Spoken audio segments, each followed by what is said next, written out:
Assalamualaikum warahmatullahi wabarakatuh. Salam sobat hobi bola.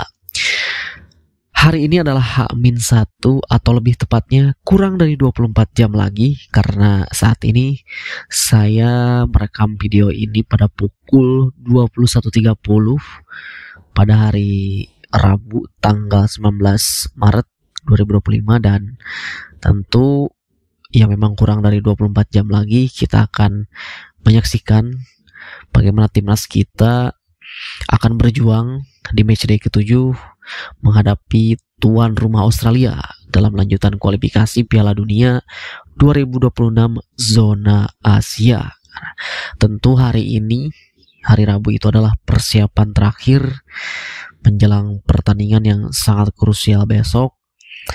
Dan di hari ini itu ada digelarnya press conference ya, dimana press conference ini biasa dilakukan yaitu H-1 atau satu hari sebelum pertandingan.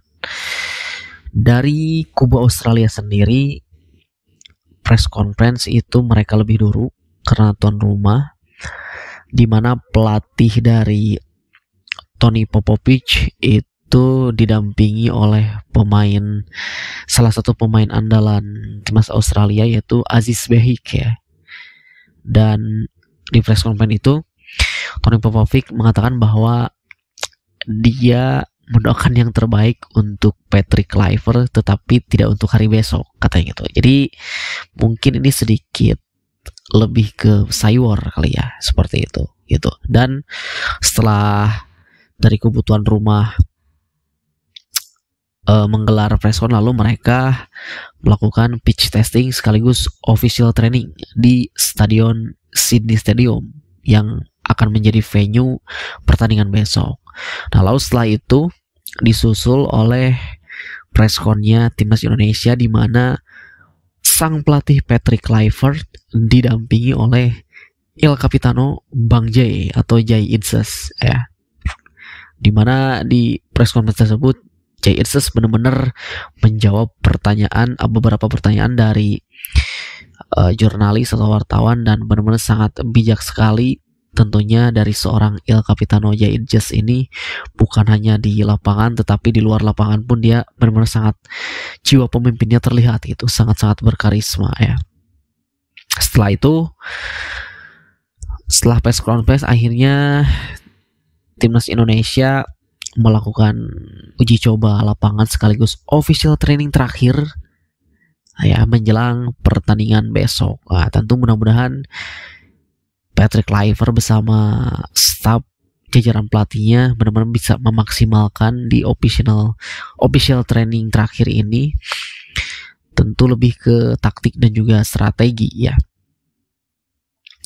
Terkait formasi yang digunakan, ya memang karena saya pribadi sendiri belum bisa memprediksi formasinya seperti apa, jadi ini banyak sekali kemungkinan yang akan terjadi.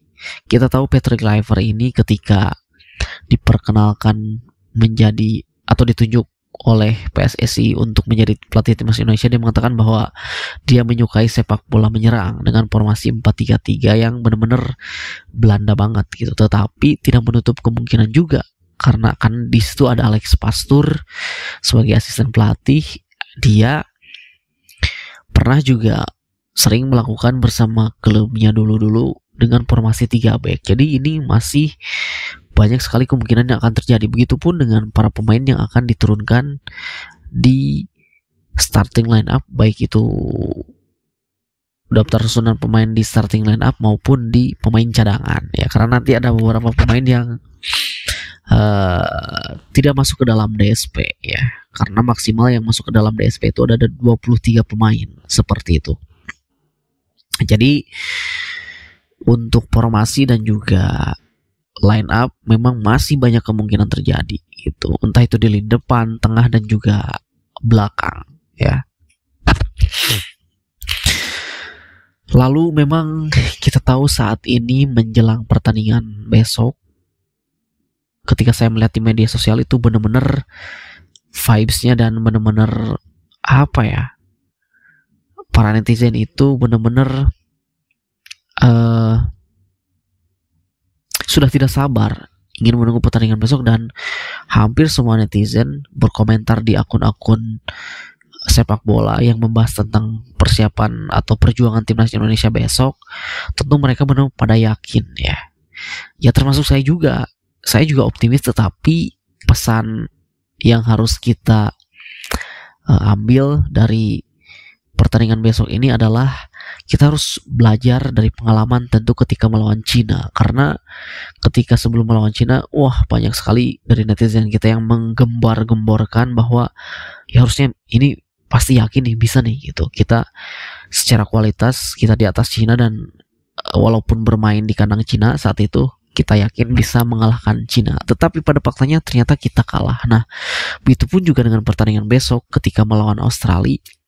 Walaupun kita tahu timnas Australia ini ditinggal oleh beberapa pilarnya di tim utama karena mayoritas cedera, termasuk si tiang listrik di palang pintu pertahanan timnas Australia, yaitu Harry Souttar yang mengalami cedera, besok tidak bermain dan tidak dipanggil juga. Itu sebuah keuntungan. Ya tetapi walaupun begitu, Australia tetaplah Australia. Mereka sudah sering tampil di Piala Dunia dan sudah sering juga tampil di kualifikasi Piala Dunia dengan situasi-situasi seperti ini. Jadi walaupun Tony Popovic memanggil beberapa pemain di liga lokal mereka yang bahkan oleh netizen dari Australia pun juga mempertanyakan kenapa memanggil dari para pemain Liga A-League atau liga lokal Australia gitu. Tapi ya sekali lagi kita harus tetap waspada, tidak boleh terlalu jumawa dan tidak boleh menganggap remeh gitu. Karena ya di atas lapangan tentu semua bisa terjadi gitu. Tetapi kalau bicara atau ditanya optimis atau tidak, tentu kita optimis gitu dengan skuad yang ada sekarang, dengan kedalaman yang menurut saya ini mewah. Dan ya balik lagi, tentu faktor dari strategi pelatih ini akan menentukan di pertandingan besok, dan juga tentunya pastinya mentality dari kedua tim ini gitu. Apakah timnas Indonesia besok benar-benar bisa menggebrak tuan rumah? Ya balik lagi itu ke soal mental dan juga taktik dan strategi ya.